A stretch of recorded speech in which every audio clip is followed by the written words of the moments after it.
you suffered from an ear infection. It was no big deal. It was just a little discomfort in the ears.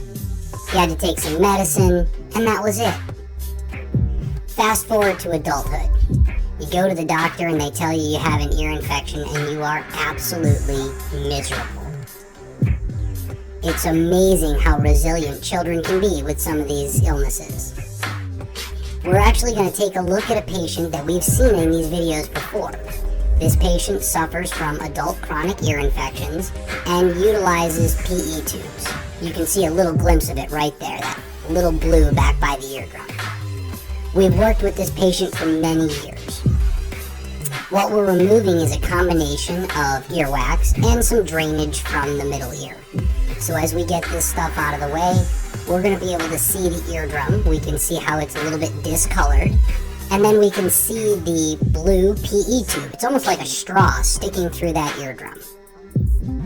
Every time we see these, we always try to record the video because PE tubes in adults are not nearly as common as PE tubes in children. Look at all that came out. As we look back in, again, we get a great view of the eardrum. So why do we use pressure equalization tubes for adults? Well, they basically help to prevent ear infections. They allow airflow between the outer and middle ear, especially when the eustachian tube is not functioning properly. This allows for the equalization of pressure and also allows for that middle ear space to dry out. When the fluid builds up in that middle ear space and the eustachian tube's not working, the fluid has no place to go. It just sits in the middle ear, causing some major issues. The great part about PE tubes, it allows that fluid to just drain out into the ear canal and allows airflow to help to keep dry that middle ear space, which is supposed to be air-filled. Now in this patient's case, they only have a PE tube in one ear, but they do have history of ear infections bilaterally, so we're going to go ahead and clean out this other side. As you can see, it's pretty impacted, so we're using the curette to start the process and get it removed.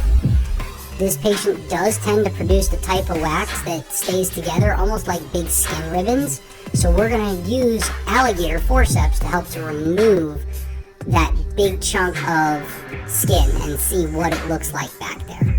This patient also has collapsing canals, so as the canals collapse, it kind of pinches the wax and skin back there and really makes it difficult for that wax to naturally come out.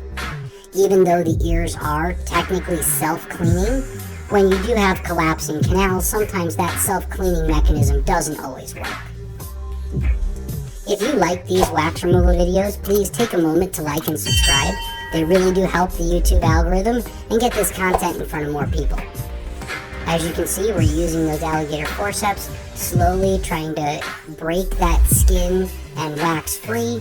And look at that nice long ribbon. That's about an inch long. That's quite a bit of wax and quite a bit of dead skin.